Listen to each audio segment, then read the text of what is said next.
So ano na bang update sa more than 2 months sa pagtatrabaho sa sa nursing and rehab?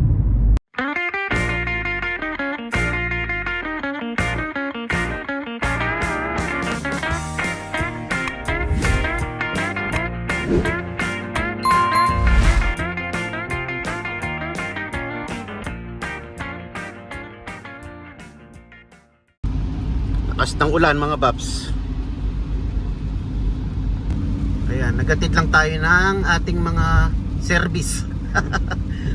Ayun, what is up mga pap. Di man sana ako magbablog kaso ayan, ang sarap ng panahon ngayon. Sobrang lakas ng ulan. Pero kung kailan may pasok na tayo, may pasok tayo mamaya mga paps. Sinatid ko lang yung mga service natin. Ayan o, kulimlim. Ang sarap matulog kung kailan may pasok tayo. Ayun, October 2 na pala. Lakas ng ulan mga pap oh. So ayan, try natin mag vlog ngayon. Pero konti lang siguro kasi may pasok din tayo eh. Ayan, dito ko na lang siya pinark para easy access. Kasi ilang oras na lang papasok naman na tayo sa work. Ayan, ang lakas ng ulan oh. Ulan, sarap matulog. Ayan, pasok na tayo mga paps. Kala ko umuulan pa. Nagdala ako ng kape kasi kanina ang lakas ng ulan. Kaya paglabas ko, wala nang ulan. Yung malapit-lapit na yung oras ng pasok mo, doon ka tatamaan ng antok mga paps. Hinang haba ng oras di ako makatulog. Gusto ko mag-idlip kanina eh. Anyways, pasok na tayo sa work. 1:26. Maaga tayo maalis kasi malayo-layo ang biyahe natin mga paps. So yan, let's go. Mga ilang linggo lang yan, magbabago na yung kulay ng mga punong yan mga paps. Medyo lumiliwanag ng kalawakan mga paps. Ito na yung panahon na palaging nakakaantok mga paps. Umuulan-ulan tapos pakulimlim Kaya may dala tayong kape pampaalis ng antok. Yun mga paps, dito na tayo. Meron pa tayong 5 minutes. So mag-sip muna tayo ng kape. Sip muna ng kape pampaalis ng antok mga paps. Let's do it. 1 of 3. Unang araw ng 3 araw na duty natin. Let's go. Iwan ko na lang tong kape ko dito. At lumalabas naman ako pag lunch. Yo, so what is up mga bap? Ang aga pa ng break ko ngayon mga baps. Look at that Ayan maliwanag pa mga bap. Time check is 6:35 pa lang mga baps. Nakapag-break na tayo. So nandito ako dito sa isang isang hall. Yung sinasabi ko before na andito yung hospital malapit. Pero din ito, sakop din siya ng nursing and rehab. Pero nakahiwalay yung building niya. Nakadikit siya dito sa hospital. And yan, nandun ako kanina sa sa rehab. Pero kinausap ako nung nag-i-schedule kung gusto ko daw na ma-assign dito or malipat dito. Nag-i-start na nga ako dun So sabi ko okay naman. Okay lang sabi ko. So ngayon nandito tayo. Feeling ko mas dito, mas okay kaysa doon sa kabila. Kasi sa kabila takbo ng takbo, dito medyo 11 lang siya 11 residents. Pero hindi naman puno lahat ng beds. Hindi puno lahat yung mga rooms. So ang hawak natin is ilan lang. Yun, basta mas chill. Sa tingin ko mas chill dito. Kagaya niya, naka-break tayo ng 6:30. Kung doon, mga paps, di pa ako nagbe-break niyan. Ang break ko doon, mga 8 o'clock or past 8. Kaya mas feel ko talaga, feeling ko mas okay dito, lalo na kung masasanayan mo na dito. So, yun lang mga pap, update, 30 minutes break, lunch. Ako nang yata ako ng biscuit. Kasi wala naman akong ganang kumain mga paps pag ganito. Lalo na pag nasa kabila ako. Yung busy ang work. Lumpia pa lang baon ko. Pero tayong lumpia. Ayan, naglumpia kasi si manager Kagabi, naglumpia kami kagabi. Bali, leftover. Mahilig tayo sa leftover to lumpia. Yun mga bab. Update ko kayo ulit mamaya. Pag-uwi. And yun, uwi na tayo mga bab. Kasi gabi na. Ayan na, dilim ng Kalawakan. Let's go. Oh, 10-10. Malumanay ang ating duty. Sana palaging ganun. Chill lang mga babs. Yan ang mga prepared natin na duty, ano, na shift. So yun mga bab, 10-10. Uwi na tayo. And maraming salamat mga babs. Till the next video. Titignan natin kung may dudugtong pa tayo dito, no. Yun, 22 minutes ang biyahe natin. Kaya let's go. Pwede ka naman sa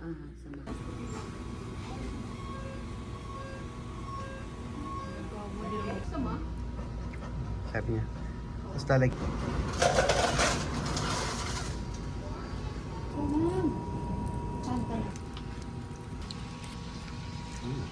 spice. Yan. Almusal tayo. Yan, dito na naman tayo sa mall mga babs. Same spot. Nagaya silang mag-almusal. Tapos dumiretso na kami dito sa mall. Titingin daw ng pantalon si manager. Ako naman dito lang sa sa couch. Syempre as usual. Tambay mode. Yo, what's up mga bab? Sandali, oras. Time check, 1:30. Yung pasok na tayo ng work. Second day ng ating 3 days shift. Let's go. So yan mga paps, buhay CNA. Gabi na tayo. Layo nang na-parkingan ko ngayon. Yung banda ron pa, oh. Pagkahapon kasi daming mga sasakyan dito. Doon pa tayo nakapag-park. So ayan ang facility namin mga bab. Yan lang ang mapapakita ko sa inyo. Hindi pwedeng ma-video. Dito sa labas okay lang naman mag-video. Bawal lang sa loob. Bawal magpakita ng loob ng facility. Lalong-lalo na yung mga pasyente or residents. Bawal pakita. So yun, let's go mga bab.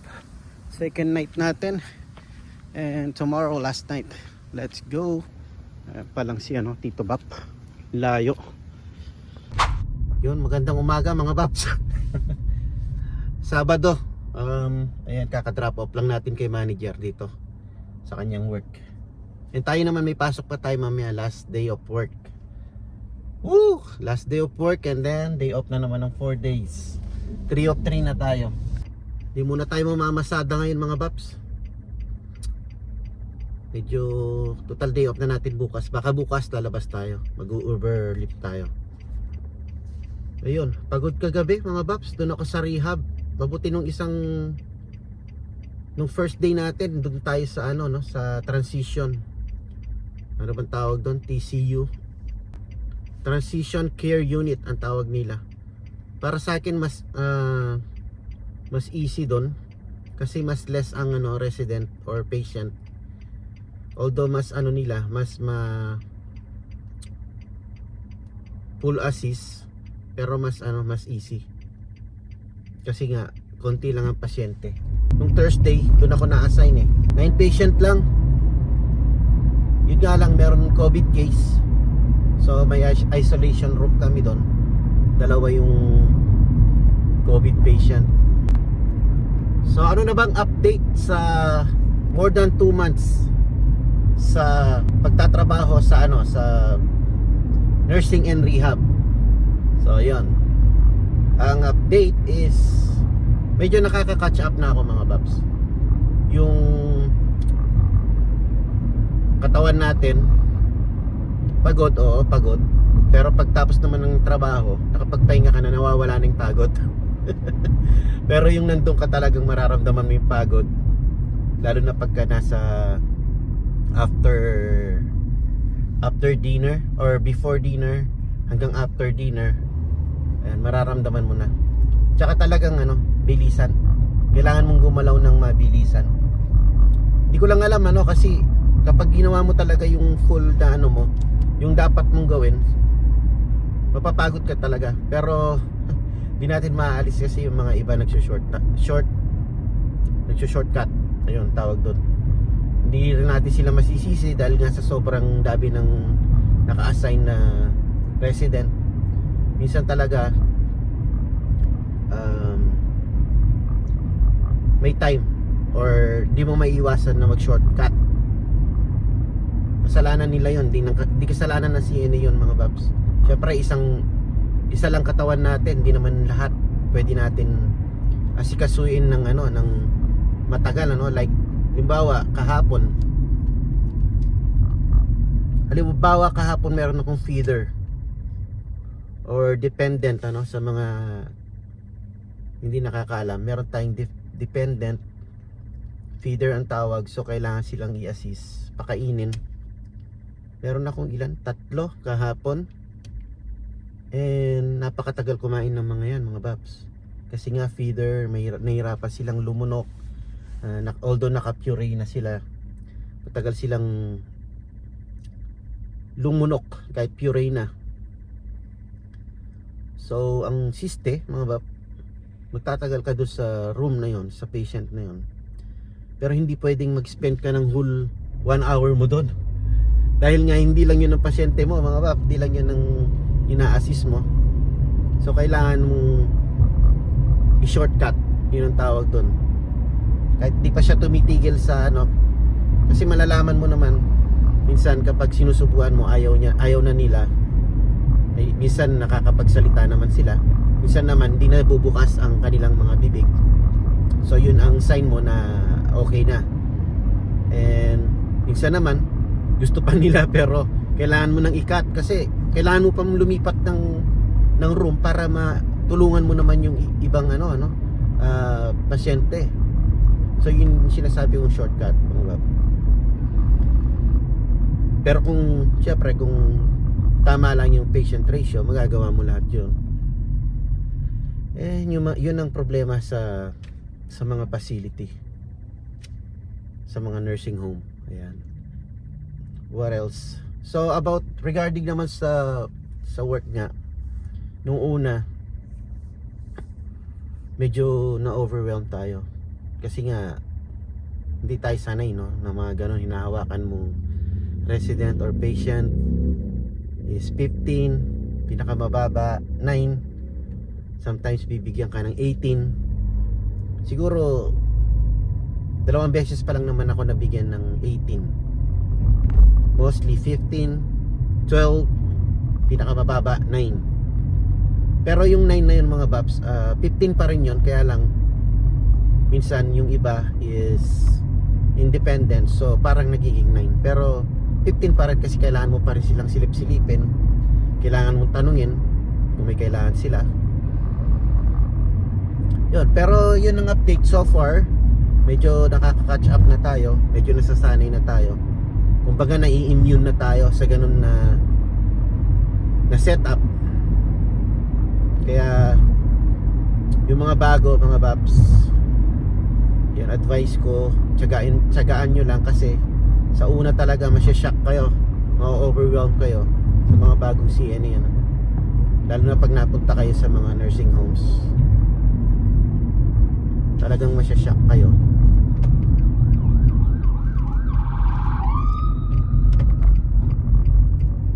Ayan, meron kasing emergency ambulance, kaya tumabi tayo.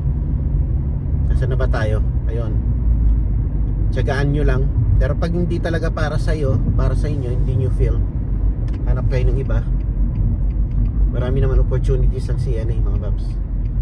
Kung para sa inyo marami talaga yung patient na 15, pwede nyo i-try yung one-on-one.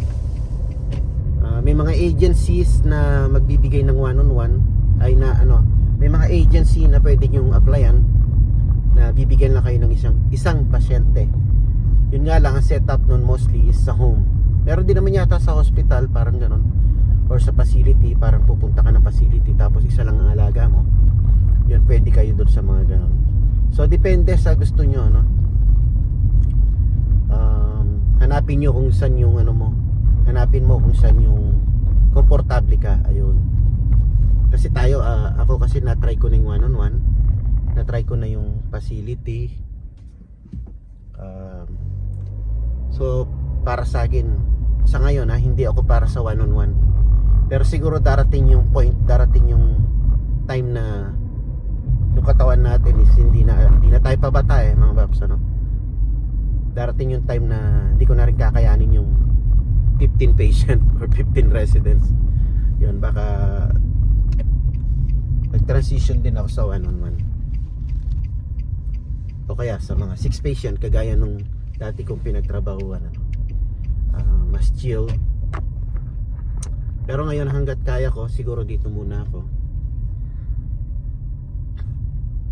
And yeah, hindi pa rin natin inaalis yung option sa hospital. Kasi ang alam ko mas maganda yung patient ratio sa mga hospital. Nasa 9 patient lang yata sila. Basta palaging 9 lang. Kung dadami man correct me if I'm wrong, ano, sa mga CNA na nakapag hospital na. Pero depende rin kasi sa hospital yan Pero alam ko may mga hospital din na binibigyan sila ng ng maraming pasyente. Mga 15 din ganon. Pero mostly yata sumusunod sila sa patient ratio na 9 parang ganon. Kasi in-applyan ko dito noon yung dito tumawag sa akin 9 patient lang. Yun ang sinabi sa akin sa interview. Kaya lang, yun nga, hindi para sa atin yun. Kasi hindi ako tinawagan. Pinahintay ako ng 2 months yata mahigit. Kaya napunta tayo dito sa trabaho natin ngayon. Which is okay naman so far. Maganda yung benefits. And mas mataas yung offer na sweldo kaysa dito. Yun lang yung hospital na tinatarget natin. Hindi natin nakuha. And tsaka yung patient ratio nga. Yun. So napunta tayo sa nursing and rehab. Pero when it comes to benefits, mas maganda yung benefits dito sa work natin ngayon. And sa rate, mas maganda yung rate. So yun lang ang update. In-update ko lang yung mga CNA vlog natin sa mga nag-aabang ng CNA vlog, And itudugtong lang natin ito yung mga past days na vlog natin kasi may mga clip ako nakuha doon. And yeah. So that's it for today's vlog. Yun, kung may question kayo regarding the CNA, nursing home and rehab, ayan, pwede kayong mag-comment down below para makapag-share tayo ng mga ideas and tips, lalo na sa mga bagong CNAs, and sa mga dating CNAs na alam ko marami dyan ng mga 15 years, 18 years, 25 years experience CNA. Conversation lang tayo sa comment box para yung mga bagong CNAs mabigyan natin sila ng mga tips and ideas. Siyempre kasama na ako doon kasi bago lang din naman ako CNA. So yun, that's it for today's vlog, and maraming salamat kung nakaabot na hanggang dito sa dulo ng video ito. And last thing natin mamaya, tomorrow start na ng day off natin. And yan, baka makagawa ulit tayo ng bagong vlog for tomorrow. That's a different different video na. So anyways, by the way, Hagway, hanggang dito na lang. Tito Bap is signing out. Peace.